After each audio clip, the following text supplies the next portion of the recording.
Good afternoon. Today is the 9th of June and this is the 3-year 20,000 mile ownership update for my 2003 Rover 45 2-litre V6 Connoisseur. Bought this car in June 2020.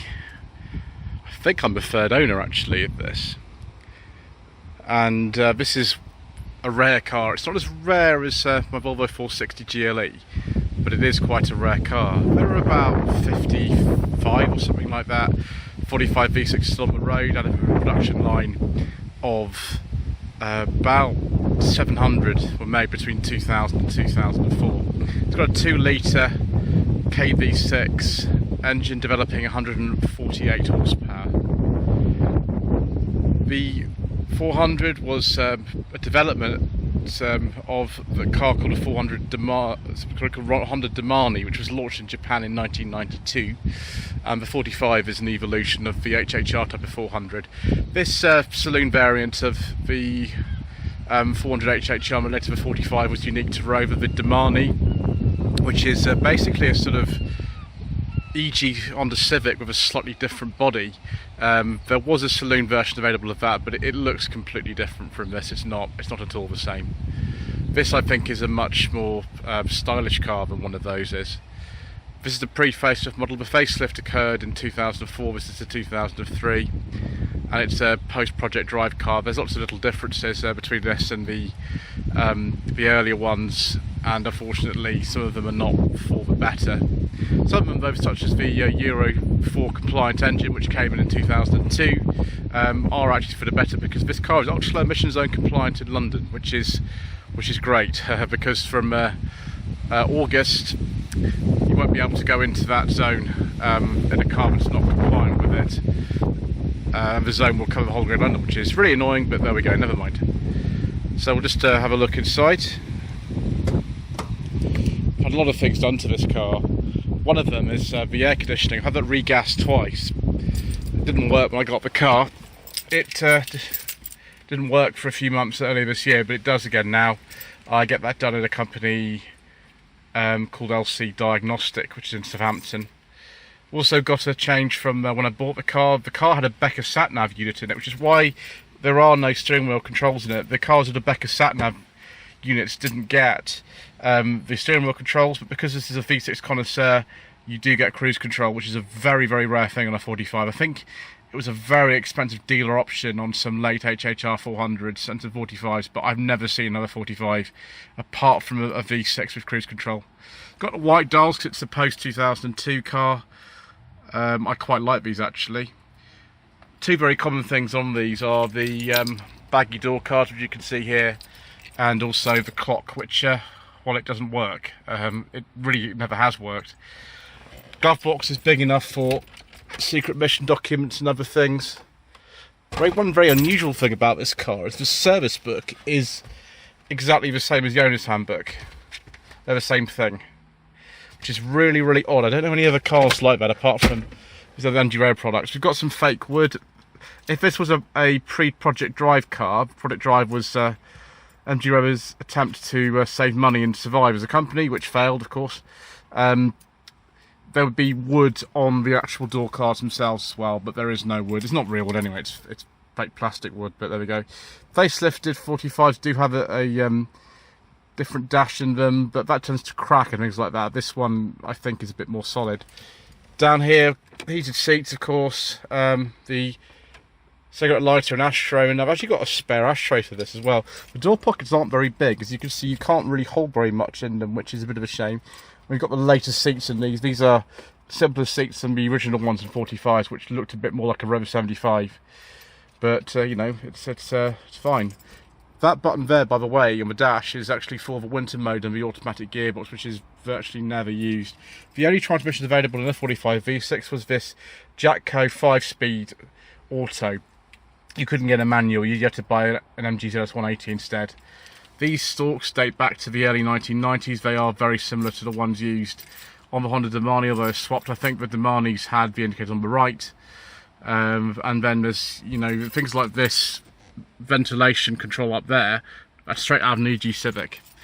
It's no bad thing. EG Civics are really expensive now, actually, and you know, they make great cars. I drove one a few years ago, no budget reviews, and I keep being told, watch that video, that you can't buy one for you know, less than like £2,000 or £3,000 now.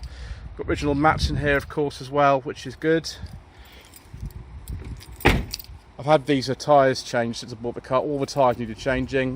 These are Sailwind tyres. They've done 20,000 miles and they've held up pretty well, to be honest. The alloys are a bit scuffed, but we use this car on a sort of daily basis, so it's not really surprising. The rear legroom is sort of rubbish. It's not great. And if I climb in here, ouch! Oh, ow! You do get these mat pockets, which is quite good. There's not much room. My head's right against the ceiling. You can see the headlining is very slightly saggy in this car, but it's not too bad. We've got an electric sunroof, that works just fine. I've got the blind closed today because it's very, very hot. Little ashtray down here, and a nice rear armrest, but you'd appreciate that more if actually you actually fitted in here, which I don't really. Let's get out of here. God. Yeah, more baggy door cards, electric rear windows. You could either pop the boot with a little release inside the car, or you can use the key. I'm just going to use the key.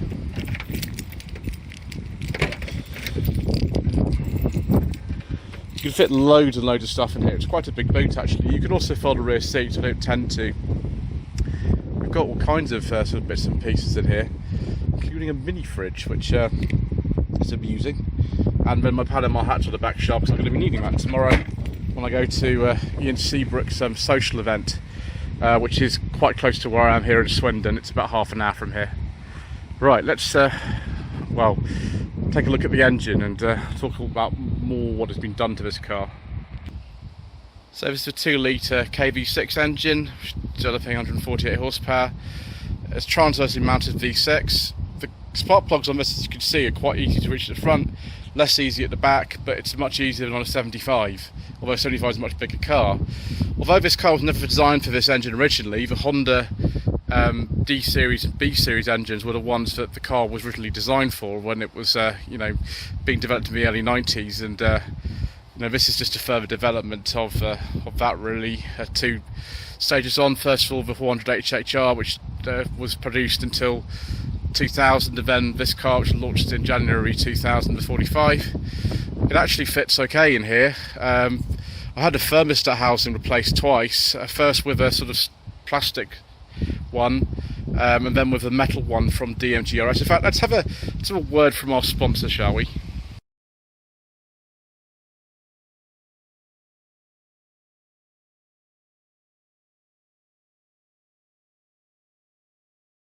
I'm delighted to say that MG Rover content on this channel is still sponsored by Discount MG Rover Spares, or DMGRS, and here I am at their offices just near Southampton. So if you need parts for your 45, ZS, ZT, or any other model from the MG Rover era, and actually a little bit before that, then I'll put a link in the video description below. But my car's actually got 2 exclusive DMGRS solutions to it. It's got a metal thermostat housing, which is for the KV6 engine, and it's also got an upgraded heater resistor. But there are loads of other unique things. You can get the Sheddist kit, which is for manual 45s and ZS's. Lots of other things as well. And I'm very grateful to Scott, Max and Matt at DMGRS for continuing to help keep this car on the road by offering me some discounted parts, which is wonderful.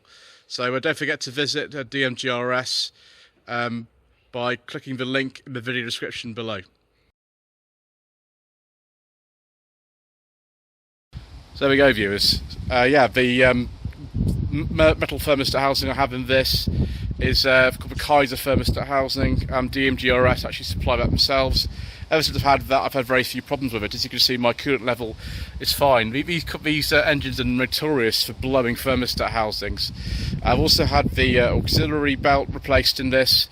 The cam belts, and there are 3 of them. They'll have to be changed next year. Not on mileage, just on time, because they were last done in 2018. It's quite a big job, and Mr. Coleman, who looks after his car for me, his uncle's going to be doing that for me. I have 6 monthly oil and filter changes on this car. Cost me around £30 for the parts, or £50 if you need the air filter. The air filter is really changed, it's just here. You can't use a 75 one, you have to use a ZS180 one actually, or a 45 V6 one. It's just here. It's very easy to change. I do it myself often actually. Yeah, so cars actually had rust treatments as well. It rusted. I'll show you exactly where that was. It was the passenger floor. You can't really see it, but this has been treated underneath there because it's got sill covers, and so you can get holes in the cells and things like that. Also, I've had the car sort of schützt underneath, as you can see.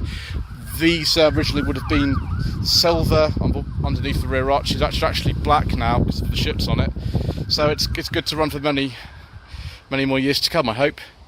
So air conditioning's been done, tyres have been changed, thermostat housing's been done. Have this inlet manifold changed. Jason, who is a member of one of the clubs online, because he gave me this, it's on a 45 V6, because they rattle if you let them get to sort of a certain age, and this one's fine. It's about £100 if I can pay for this. Yes, the crap position sensor was changed. Coil packs have been changed, wiring's been changed because that would cause it to break down. Wiring plus crank sensor failure, which was back in November. Car's off the road for some time whilst that was done. I need to get flexi pipe done for this car, but I've had brakes changed, I've had the ABS rupture ring changed in this. So yes, all sorts of things have been done to this. But I think that's it. Thank you ever so much indeed once again for watching. Please don't forget to subscribe to the channel, tap in the comment below, and we shall see you again soon for more accurate or non-accurate information